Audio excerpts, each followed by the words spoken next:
How do I get them to you? Well, I'm not going to explain Okay, how you okay. have to do things. Okay. You know, you say you know how to do all this stuff. Huh. I cannot advise you how to proceed on your case. I'm not asking for advisement. Yeah, you are. You're asking for procedural questions in regards to how to do it, and the court can't hold your hand and do that. That's one of the extreme disadvantages of representing yourself.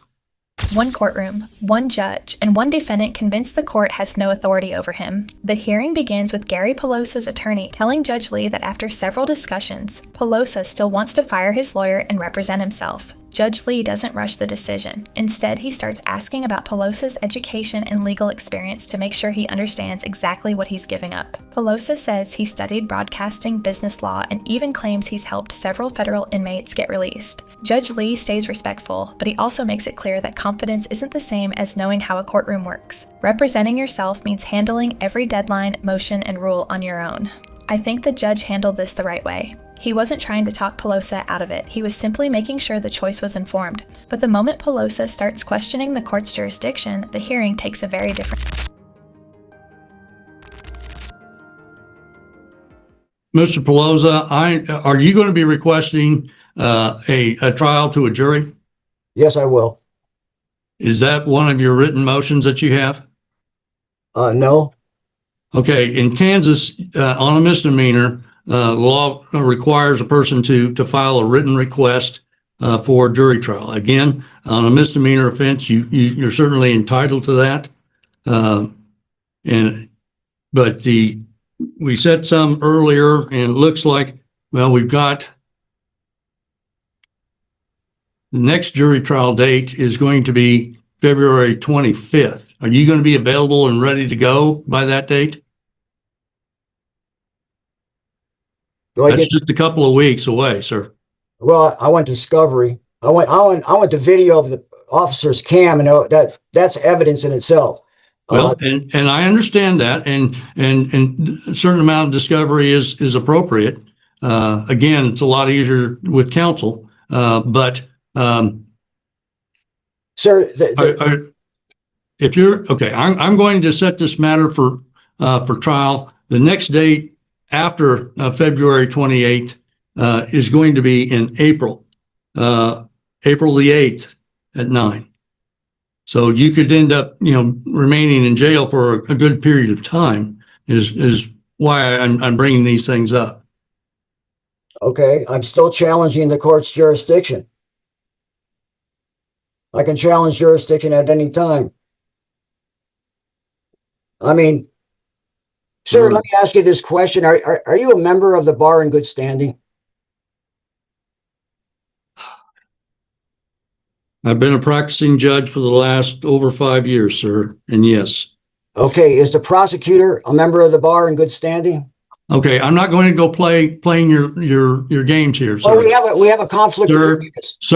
Sir, I'm going to set this matter down for hearings. Instead of discussing the actual charges, Pelosa pivots into familiar sovereign citizen arguments. He insists the court hasn't established jurisdiction, says he's the beneficiary rather than the defendant, and even describes Judge Lee as a corporate judge while calling the prosecutor a corporate attorney. These arguments have shown up in courtrooms across the country, but they almost never change the outcome of a criminal case. What impressed me here wasn't some dramatic confrontation. It was how Judge Lee refused to get dragged into a debate. He simply redirected the hearing back to scheduling, jury trial deadlines, discovery, and the practical realities of representing yourself. Even when Pelosa asks whether the judge and prosecutor belong to the bar, Judge Lee cuts it off with a calm, "I'm not going to play your games." Sometimes saying less is actually more effective, and this is a perfect example. But the biggest reality check comes when Pelosa discovers just how difficult self-representation can be. So, Mr. Pelosa, at this time, I'm going to take your motion to represent yourself under advisement. I'm going to permit you to file your motions and not have Mr. Patterson do anything on that, but you need to get your motions on file. And that is one of the issues that, frankly, there's a lot of questions that, and I don't have those in front of me in regards to a pro se defendant. But we'll set that on that March Is that March 25th at 1:30? That is correct, Your Honor. Okay. That's when your motions will be set. You'll need to file those. You have them ready to go now, sir? Yes. Okay. I want those on file by March 5. How do I get them to you? Well, I'm not going to explain Okay. how you Okay. have to do things. Okay. You say you know how to do all this stuff. I cannot advise you how to proceed on your case. I'm not asking for advisement. Yeah, you are. You're asking for procedural questions in regards to how to do it, and the court can't hold your hand and do that. That's one of the extreme disadvantages of representing yourself. So I'm judge will take those up at that time and make her decision in regards to Mr. Patterson, but I'm not going to require Mr. Patterson to do anything further on this matter. Mr. Patterson, would you be appearing on that docket as well? Not normally, Judge, but I did put it down. If you are ordering that I continue as standby, at least for now, I put it down. I would ask that you be there as standby right now. I reject that. I reject that. I know you do, and you'll get a full hearing on it. But today's not the day on that. That was not scheduled for today. So March the 25th at 1:30. That is in regards to 26 CR 25. All right. Moving on then to the 26 MR 19. Mr. Patterson, are you appointed on that case as well?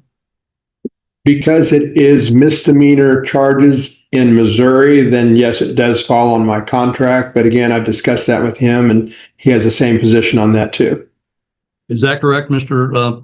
Pelosa? Yes, sir.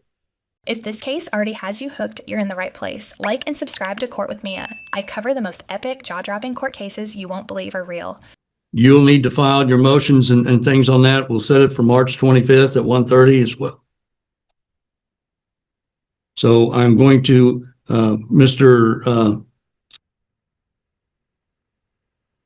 Patterson will be standby counsel on that as well. I reject that. If he wants to take the consequences of it, let him so. If not, then he needs to go. He's not asking for that, sir. I'm ordering it. So at this time, and it's going to be the same order that I just made. What's your authority? You're still going to, sir, don't interrupt. You're still going to have the opportunity to do that. I'm not asking him to do anything on your behalf in the meantime, but you're going to need to file your motions, and that's going to be difficult from where you're sitting. So, file whatever motions that you feel is appropriate, and it'll get brought up at that time as well. Again, that's on Judge Webster's calendar. But if you're going to be requesting a jury trial on these matters, you need to get those on file as well, because that April 8th date is on the court docket coming up fairly soon. All right. Is there any other issues that we need to discuss concerning either of these cases for Mr. Pelosa? Mr. Regier? Your Honor, if the court is continuing the bonds in both these matters, the state has nothing further. Mr. Pelosa, anything further? Not at this point. All right. I'm going to continue the bond status as they currently are. Mr. Pelosa, if you do make bond, you are ordered to appear before the court on that March 25th date at 1:30. You're to be there at the courthouse. If it's a Zoom hearing, then they'll do it through court security, but you are to be present at that time. Do you understand? What if I'm in another county extradited and I'm still in jail or something? That's another matter. I said if you were released, if you've made bond on your various cases, then and are released, that's the order. If you're in custody, typically these matters you take care of the local matters here that you're charged with, and deal with that, and then before a person is extradited. But so that's going to make a complication for you perhaps, but that's your choice. So if I may ask, the 26 CR 25 case, what is the 26 MR 19 case? That's the extradition case. Okay. All right. It appears that on the 26th case, the bond is set at 10,000 cash or surety. So that'll continue to be the bond with the conditions that I just noted. Anything further concerning Mr. Pelosa? Not from the state, Your Honor. Very well. These matters are adjourned. Mr. Pelosa can be returned to lockup. Thank you. This hearing showed the difference between courtroom procedure and courtroom theory. Pelosa clearly believed he had a legal strategy, but Judge Lee stayed focused on the actual rules governing the case instead of debating fringe arguments. I side with Judge Lee because he remained patient while keeping the hearing on track. Do you think he handled this the right way? Or should he have entertained Pelosa's jurisdiction challenge longer? Let us know in the comments. That's a wrap on another epic case, and honestly, I have so many more where that came from. Drop a comment and tell me what you thought, and make sure you're subscribed to Court with Mia so you never miss the next one. See you there.